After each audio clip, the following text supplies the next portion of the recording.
Ακολουθούν σκοποί και τραγούδια από διάφορες περιοχές του Πόντου. Και πρώτα δύστιχα της αγάπης πάνω σε σκοπό της περιοχής Κάρς. Είναι γνωστή η ιστορία των ποντίων αυτής της περιοχής.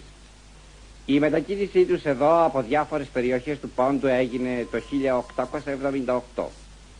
Το 1920-22 επαναπατρίστηκαν οι Καρσέοι, όπως και όλοι οι Πόντιοι στην Ελλάδα. Οι Πόντιοι της περιοχής Κάρς κράτησαν πιστά τις ποντιακές παραδόσεις, τους χορούς και τα τραγούδια.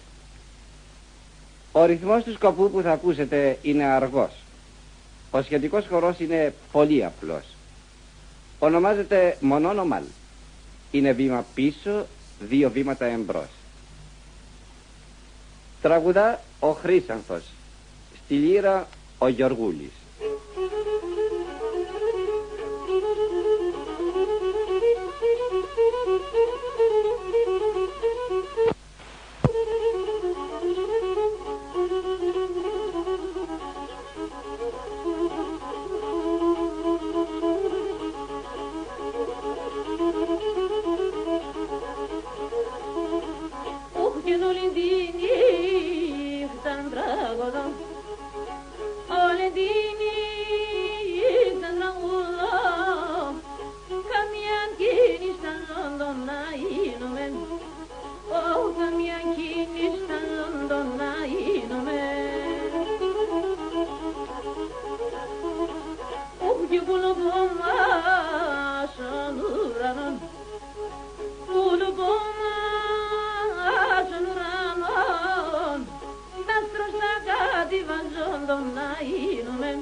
Καράκι δίντον να γίνομαι.